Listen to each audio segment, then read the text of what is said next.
Okay, thank you all for attending. My name is Hans-Jørgen Jonsrud, working from Tech Data and having a Nordic responsibility toward AWS. And we are happy to have a webinar with the AWS public area today. And we have partners joining from Finland, Denmark, Sweden, and Norway. And this is the first step toward building the business together with our partners. And we will be inviting you all for a next step one-to-one after the webinar in order to progress and making sure that we all have the needed tools and understand how we can support each other. So with that, I will give the word to Matthias, which will start the presentation from AWS.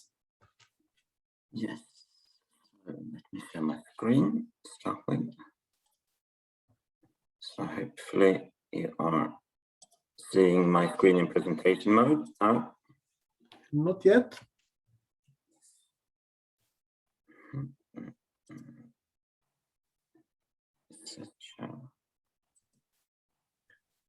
No, it's coming. Yes, we do. Perfect. Well, firstly, thanks for having us at Team AWS. And topic for today, as you've seen in the invite, is we will elaborate a bit on AWS Cloud Services and how you as the partner could be successful together with AWS in public sector cloud acquisitions.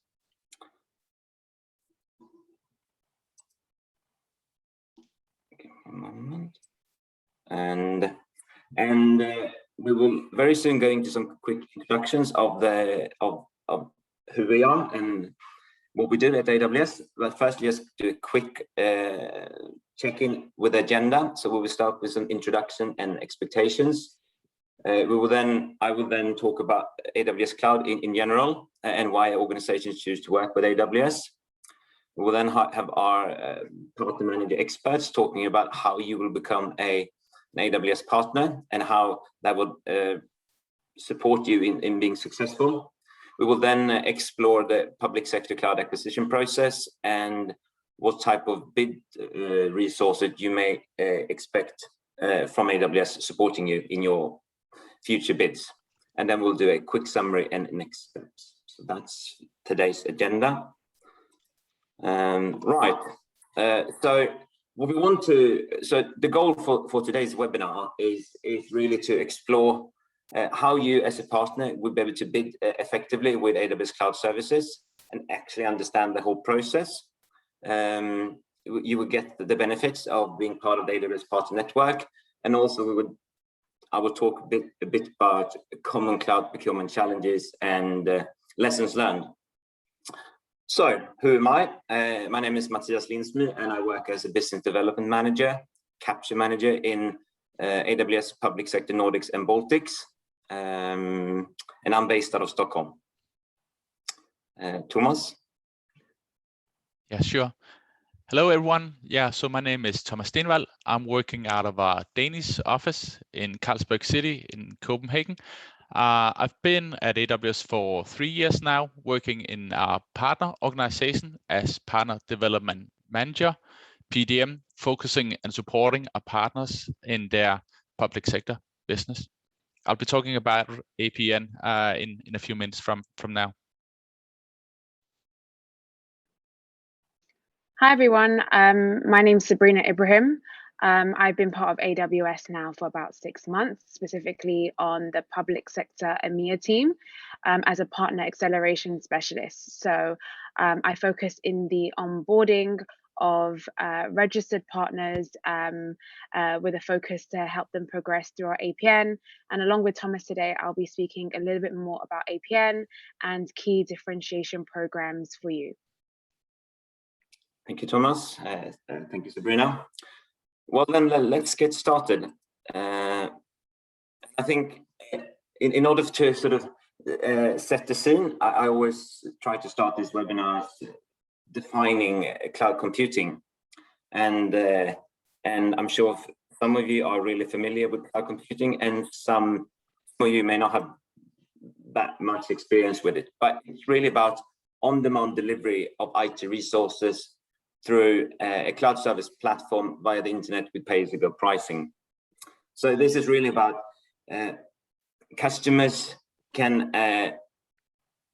avoid buying and owning and maintaining their own data centers and servers, and they will acquire such technology, compute power, storage, database, artificial intelligence, machine learning on an as-needed basis. And this is really similar to how we flip the light and turn on the light at home, and the power company sends us electricity. And then you might ask, what about Amazon Web Services? And Amazon Web Services, AWS, is the cloud computing arm of Amazon. And the AWS cloud is a global network of data centers and other IT infrastructure, which AWS manages and maintains in the most secure environment. And this vast IT footprint is accessible to millions of customers who build their own solutions, often, particularly in the public sector, through partners, and then building sort of customized solutions fulfilling their specific need.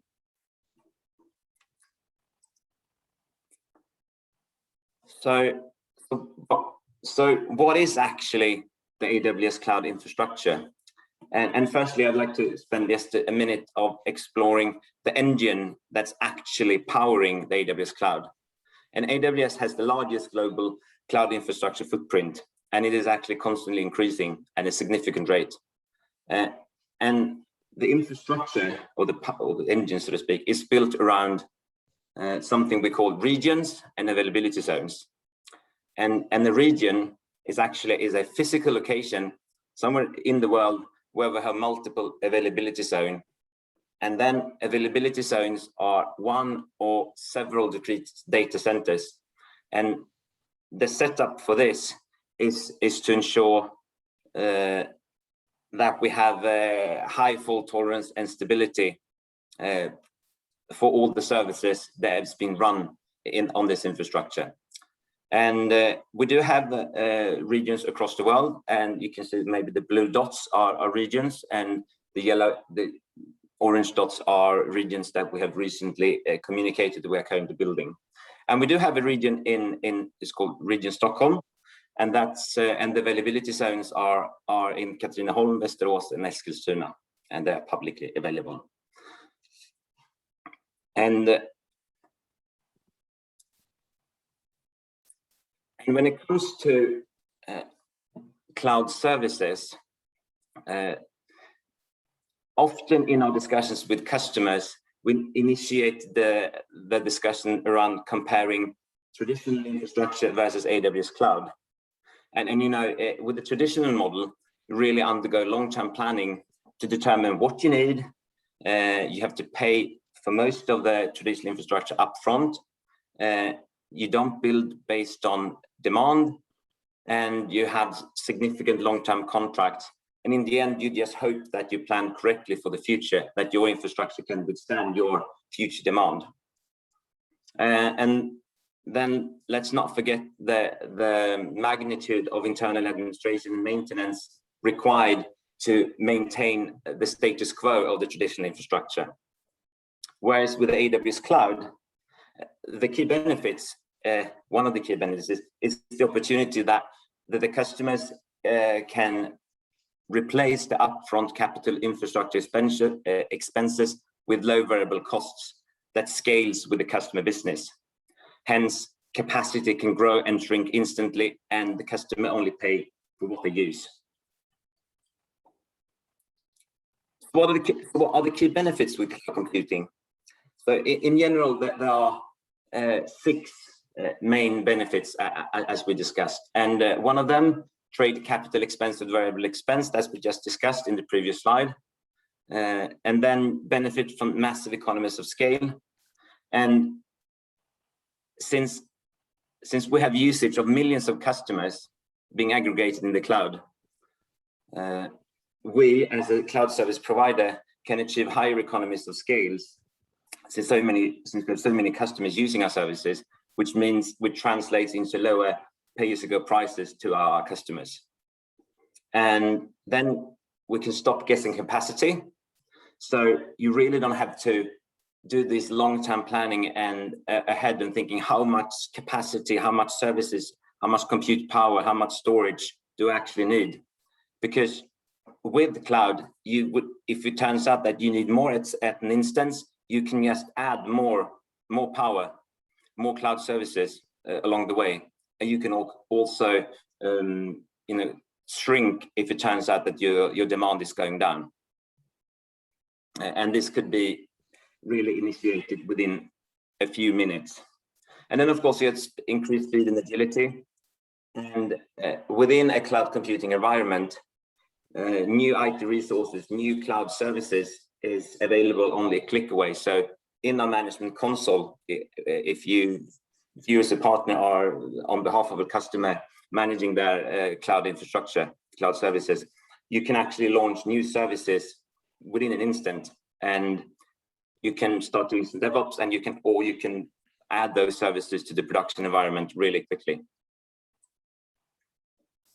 And then I think one important aspect is that you as a partner will help the customer stop spending money on running and maintaining data centers. So, and of course, there is a lot of OpEx cost around that, but also a lot of time is being spent from IT resources just trying to maintain the status quo. Instead, those resources can be available to instead develop and innovate on behalf of the customer, so they can have more services with more features, and in the end helping the customer to fulfill their needs. And then I think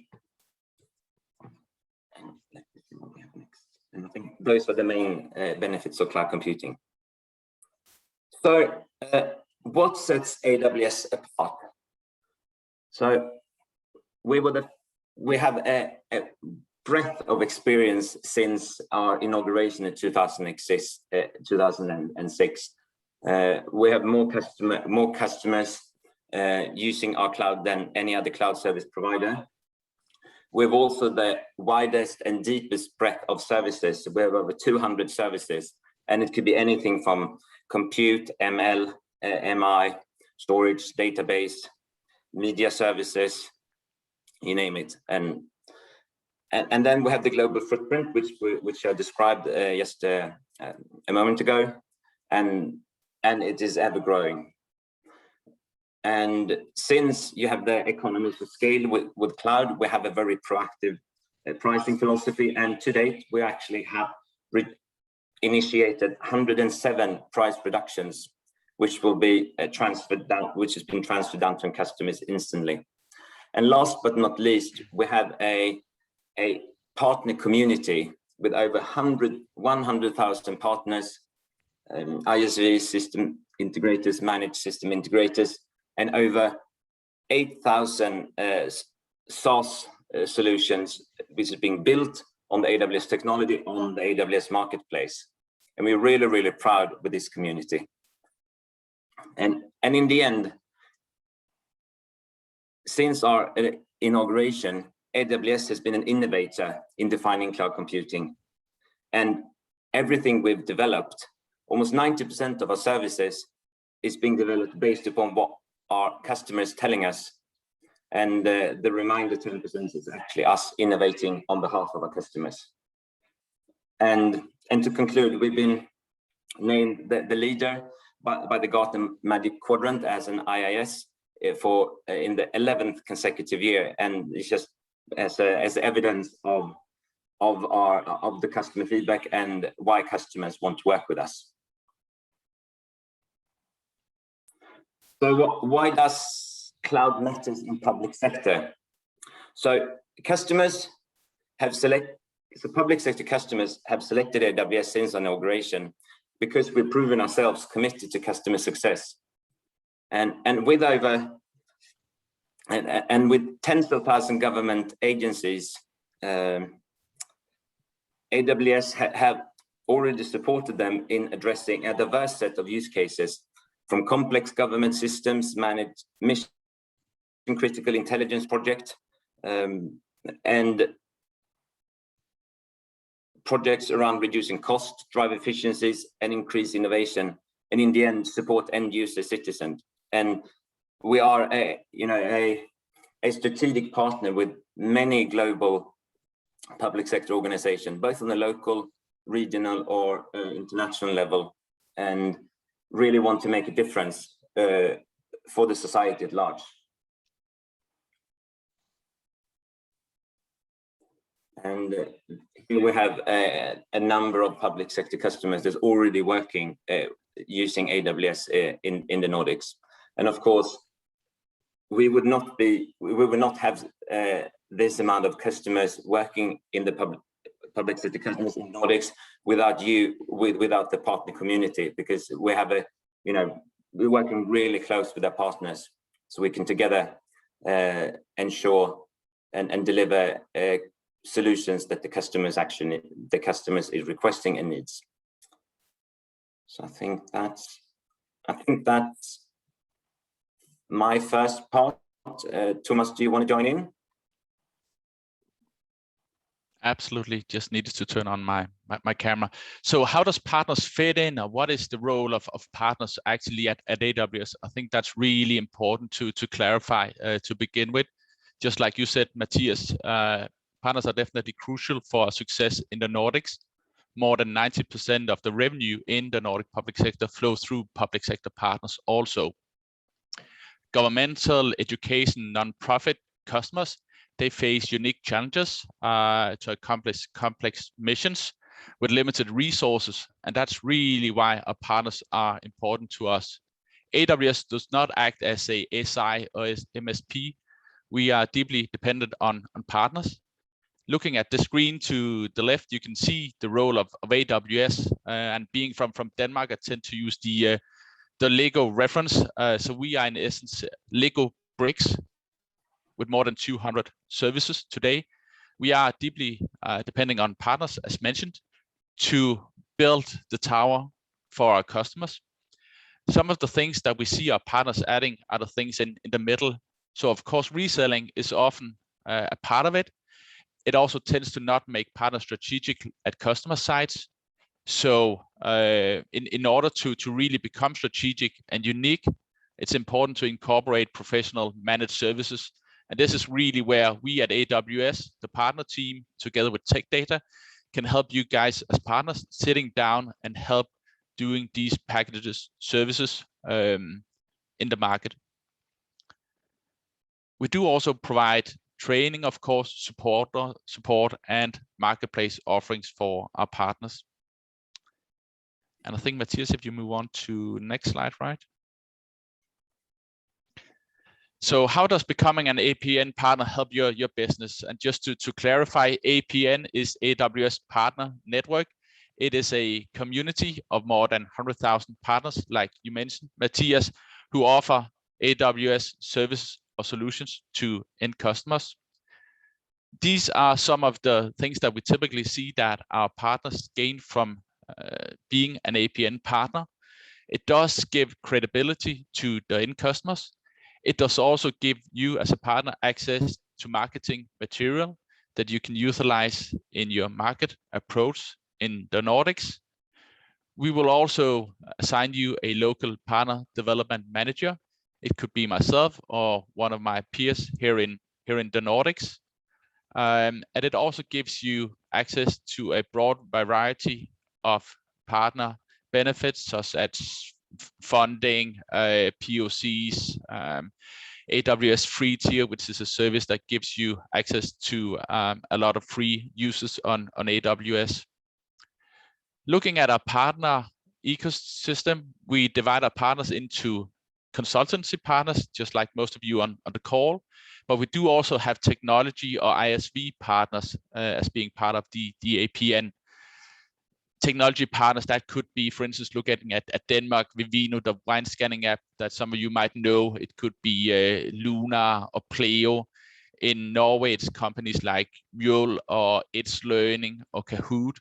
And perhaps for those of you based in Sweden, you know Klarna or iSettle, just to give a few examples of our technology partners. Matthias, can I get you to move on to the next slide?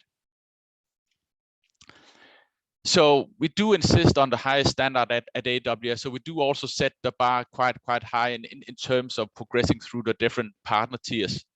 The 4 partner tiers are registered partner, standard partner, advanced partner, and premier partner.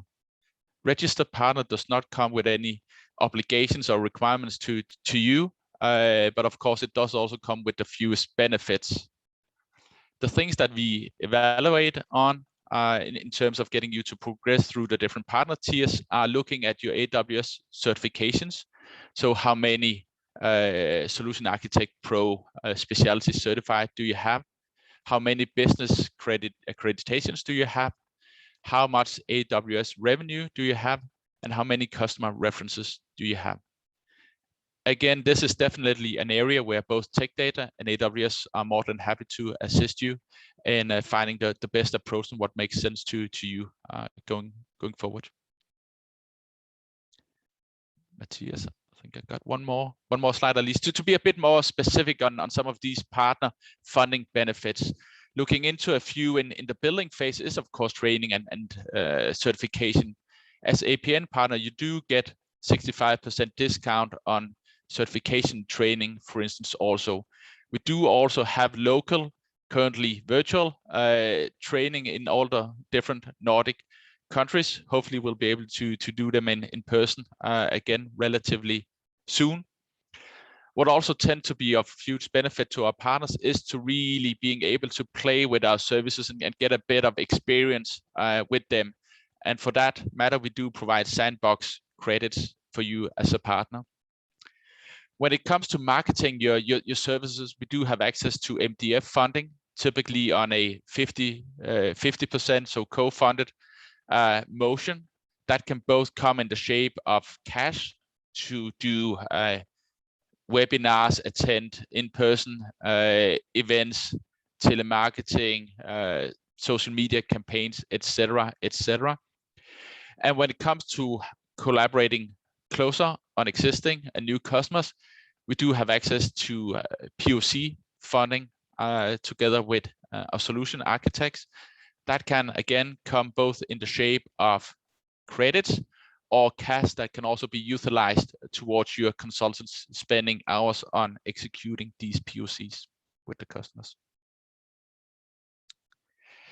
So in essence, I think this is my last slide. What we really want to do is to promote a deeper with fewer partner approach. So it's not like we are out there just wanting to have 2,000, 3,000 partners in each country.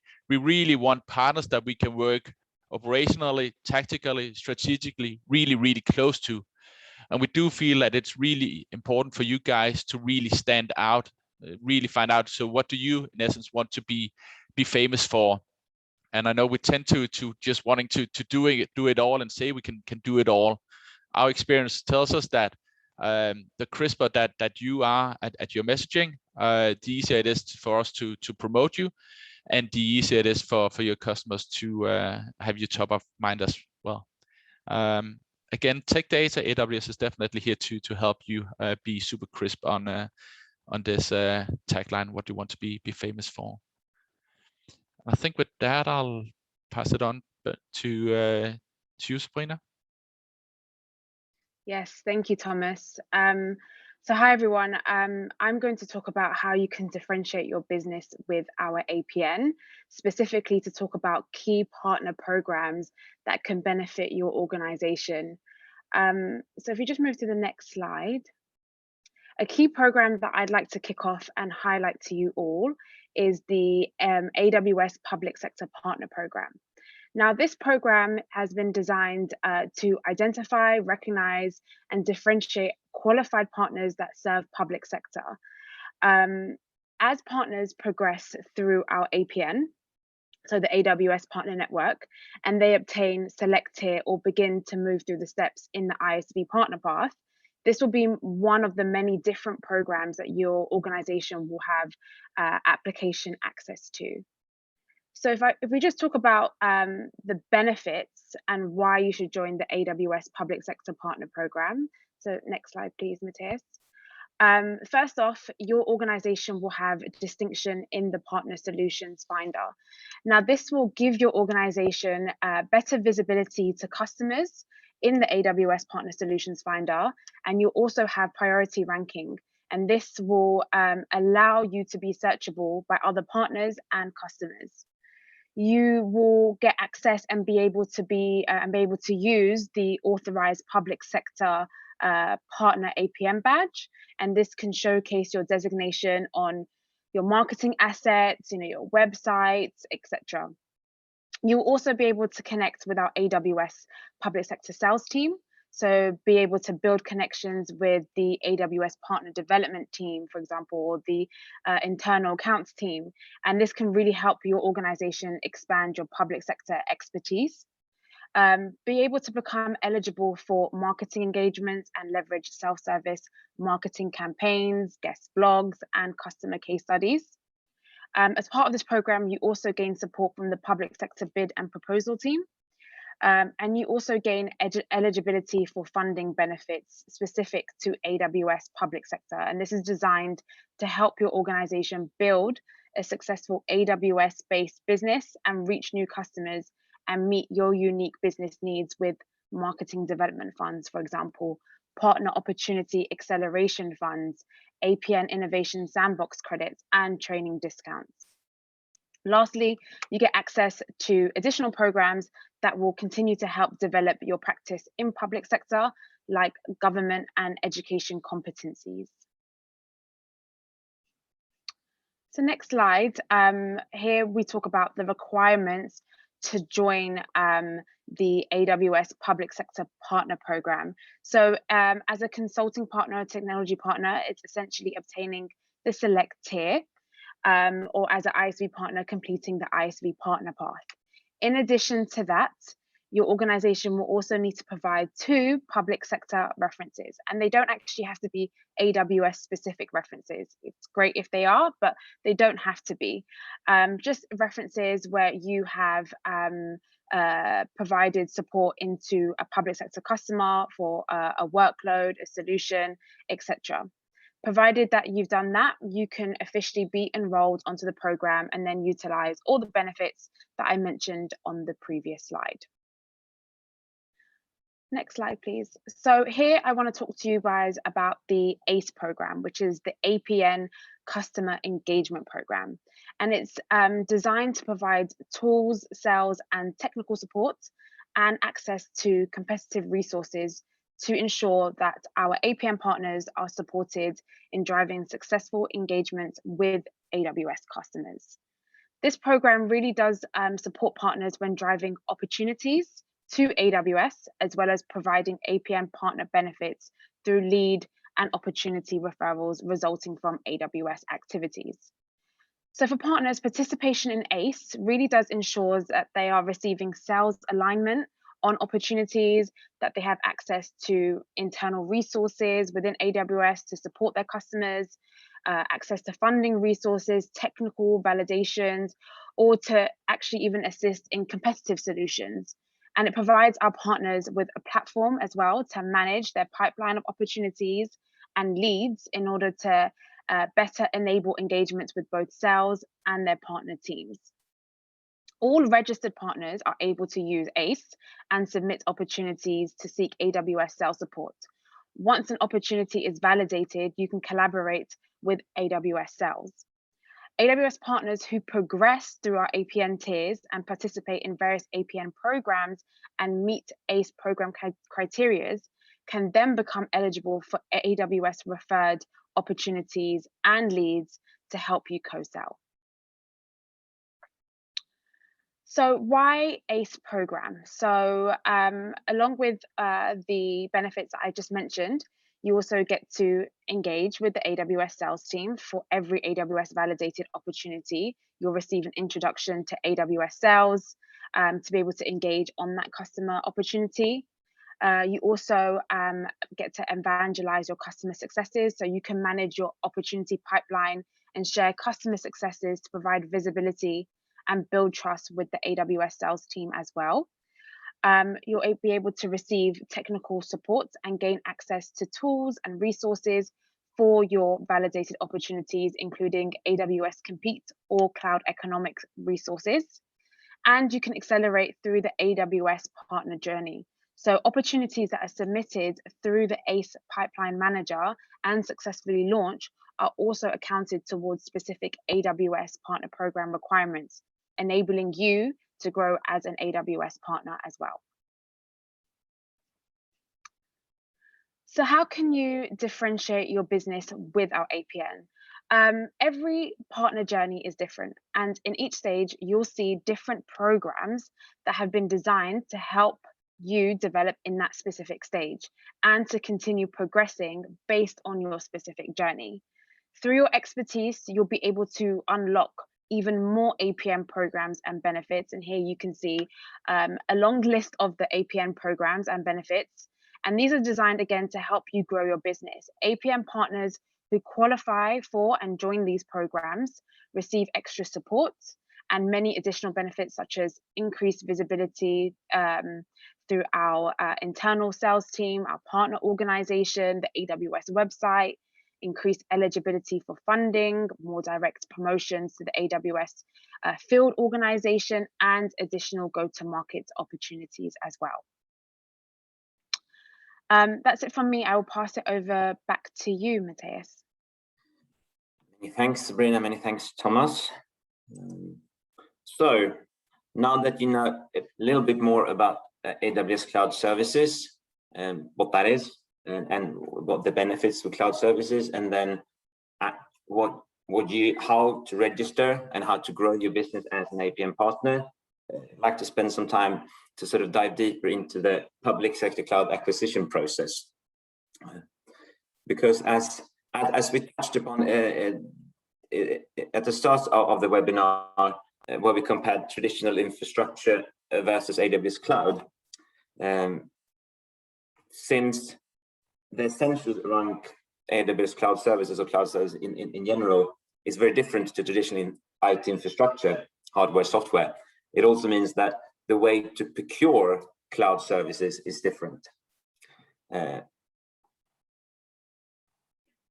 But firstly, there are in the public sector, or in general, there's two different routes for the customers to procure cloud services. Either they do direct purchase directly with the CSP and AWS, or they purchase or acquire cloud services through our APN partner, our APN network. And I would say in the public sector, 95+% of all the customers that we have sourced or purchased or procured cloud services through the partners, and there's several reasons for that. And as we showed previously, you as a partner can bring a lot of added value to the customers in order for you as a partner to build the specific solution that the customer needs. We AWS, we provide the Lego bricks, the building blocks that you then as a partner can utilize. And also often in public sector, the public sector entities have some specific terms and conditions. There might be some legislative requirements, which we as a hyperscaler, and you know all services are global, and what are 1 million customer, they're all using the same services, the same terms and conditions. So often we could use you as a partner will be bridging and reduce the risk for public sector entities, which means that we are in the public sector particularly, it's completely dependent upon you as a partner, hence why we want to work so closely with you so we can together build the right solutions that the customers need. So you can consider AWS as a DIY store where you as a partner, or you bring in your solution architects or project managers, and you go around the store and you pick the equipment or the build or the material that you need to build the customer solution.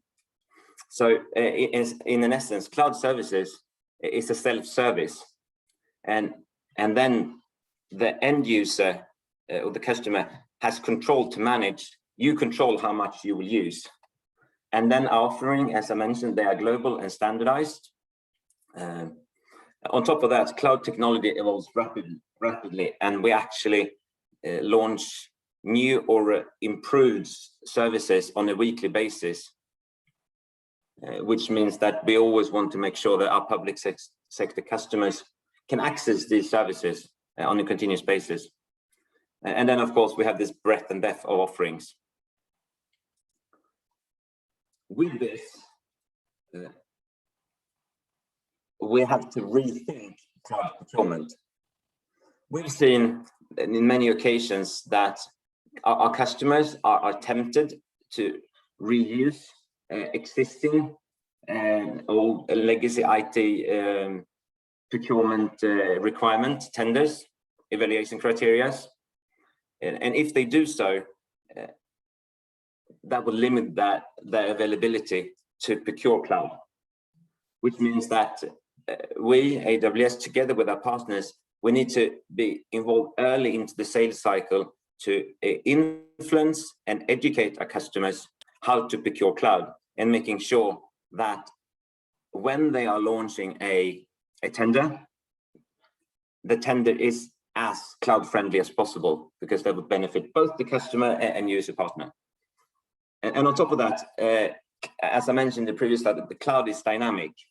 And since new services is added on a continuous basis and prices continuously being reduced, and as I mentioned, we've already reduced our prices 107 times. And we want to avoid that the customers is locking themselves into contracts with fixed priced or fixed service lists, because that's not the way the cloud services works. Our price offerings are publicly available from our website, as well as our service offerings. And with old ways of procuring, we've seen in many occasions that the customers are limiting themselves, that they could maybe only use a certain set of services, or they are fixing themselves, or we're agreeing on a fixed price for certain service, and then they cannot benefit from price reductions or other type of discount programs that we could negotiate throughout the contractual period based on consumption. So with a more flexible acquisition process, we will make sure that customer can access the latest innovations and also get the best prices. Finally, which I think is different, is that when organizations and customers are thinking of migrating to the cloud, one mistake they often do, they think a lift and shift, i.e. just migrating a data center into the cloud. But what it really is, this is a transformation, organizational transformation, and it will not be something a customer will execute, within a short time frame. This is a continuous journey with the customer, and we always recommend that we will start small, and we will, maybe start with a proof of concept, let the customer try for a limited workload, for limited services, so they can see the benefits with cloud. In order to do so, we need to make sure that we gain trust, make sure that we earn trust and engage the whole organization with the customer. So maybe not just the IT department, but also the operations department, which are running production workloads. And on top of that, so we can make sure that they understand the way cloud will help them to innovate and build newer, more improved solutions, so they can fulfill their role within their organization, and also clarifying the benefits with cloud around the security and compliance, and the way they can control such environment. So consider now that you have registered with the API network and you have built your capabilities, so you're now able to add opportunities, and you have identified a certain a bid with a certain customer. So what would you then, so you with this scenario, I'd like to dive a bit deeper so you to understand what type of support you may expect from an AWS. So there are several functions which are involved in the whole sort of acquisition process from AWS. So of course you have the account manager who's managing the account with that particular customer. We have the business development slash capture manager, which is my role. We have the proposal management, we have the solution architects, and we have the legal department. And they all have and of course the partner organization with the assigned PDM that's working with you as a partner. So with this core team of highly skilled resources within AWS, we could support you throughout the acquisition cycle. So you have identified an opportunity, and as soon as an opportunity has been identified, what happens is that we often have a sort of an intro discussion between the account manager and the business development capture manager, and that we would like to sit down with you as a partner so we can assess and shape the opportunity to see what is this, trying to get more intel on that, and what we like to do, as I mentioned previously, that in order to making sure that when this opportunity has materialized into a tender or an RFX, as we call it in AWS, we would like to make sure that the bid or that the RFX, when it's issued, is as cloud friendly as possible, which means that the earlier I can get involved in the Nordics to work close with you as a partner, and we can talk to the customer around giving them advice on how to procure in a most cloud friendly way. And also a lot of discussions is around security, compliance, what services are the best fit to their customer, to the customer needs, and we often bring in solution architects to show some reference architecture, or other technical experts. We may bring in some use cases or experience from other AWS customers that may be applicable to their customer. And when it has been issued, and the terminology RFX, just to highlight, that could be a market survey, it could be a request for information, a pre-qualification, it could be a request for proposal or request for quotation. So we just bundle them all under this acronym RFX. So now when we've been shaping this thing together, and we believe this is really cloud friendly, and we believe this is a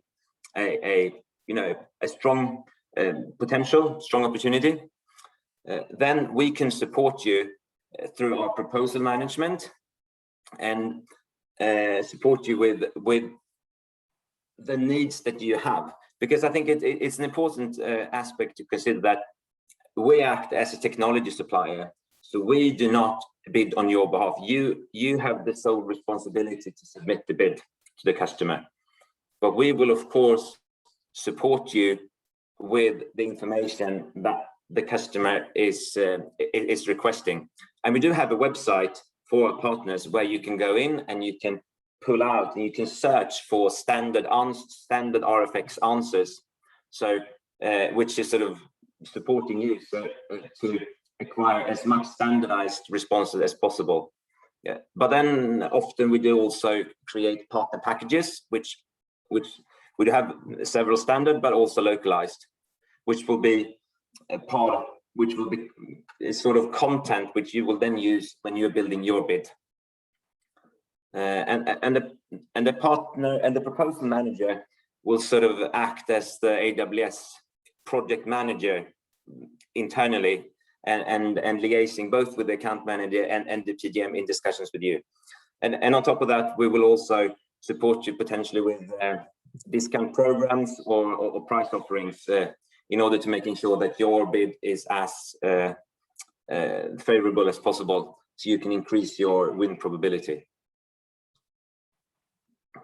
And on top of that, we of course also provide you with something called letter of support, so confirming that you are an AWS partner.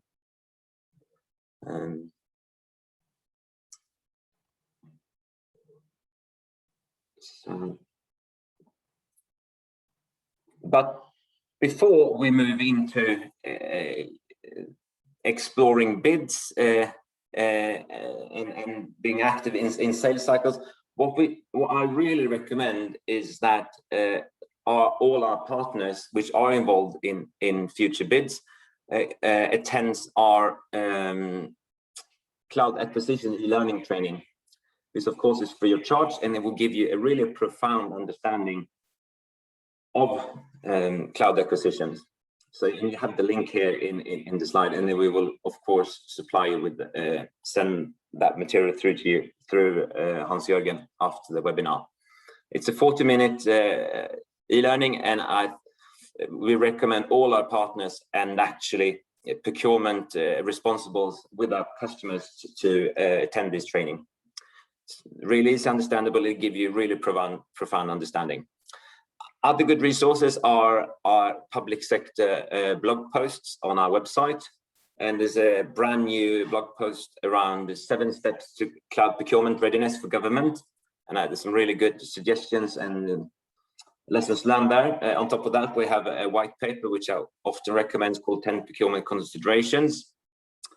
On the left-hand side, we have the CISPE Buying Cloud Service in Public Sector Handbook, and CISPE stands for Cloud Infrastructure Service Providers in Europe, and is a non-profit industry association for IaaS cloud providers in Europe.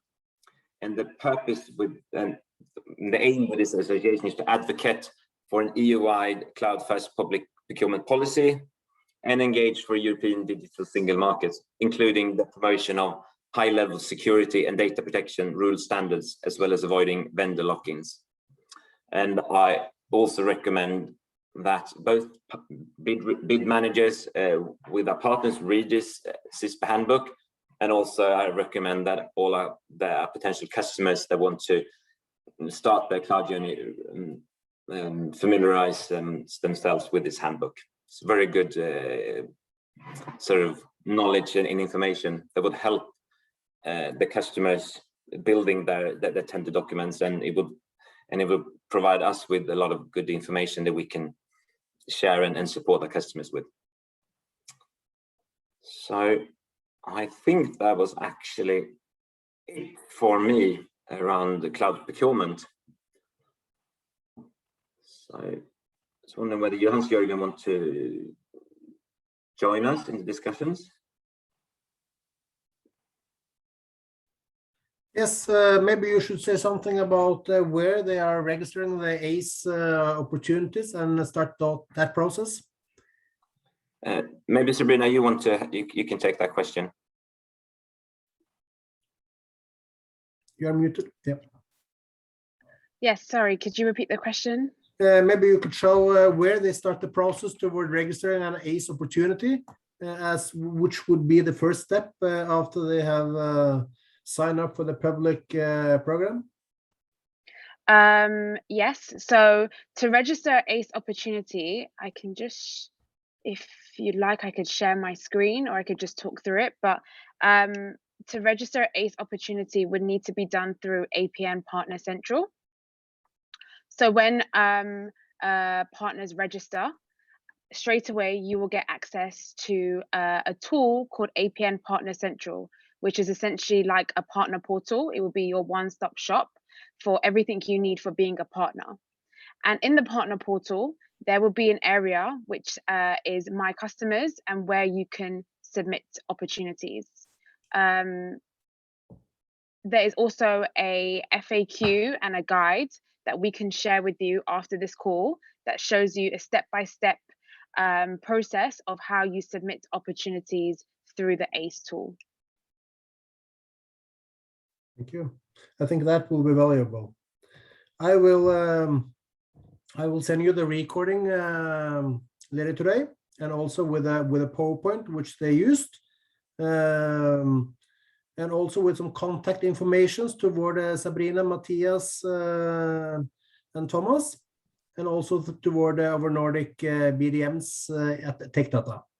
So we will suggest that we are setting up a separate call with one of you within the next few weeks at a time that fits you all, in order to take open questions, look at where you are, and also support you into applying toward the public sector program and get started. Is there any questions that somebody might have? I see there is one thing down in the Q&A. Can you take that, Matthias?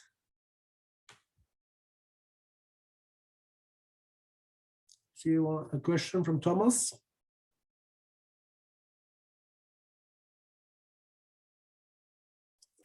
On mute, of course. So, what are your thoughts on public customers having to do open tenders for all they need to spend on IT? Would AWS be procured as software, data center services? How have this been managed historically? I think that's a good question, and I think this is down to what are the customer actually procuring. So, are they procuring a specific project with a specific solution in mind? Then it's down to the partner to decide how do I build this solution in the most efficient way, and the customer may then articulate that the partner or the bidder can build the solution either with on-prem solution or with cloud services. On the other hand, it may be some type of framework agreement, and there we often see more IaaS PaaS structured framework agreements. So they are built around solely cloud services. So it will be a framework agreement where often then a partner wins, and the partner will then be either a reseller or a managed service integrator, and building solutions on top using cloud technology. But then there will then be separate calls on a regular basis. So I think it really depends what the customers what they need and what they want and how they're perceiving it. But yeah, so it's very much on a case-by-case basis, I would say. Okay. Thank you, Matthias. I hope that answered clear enough, Thomas.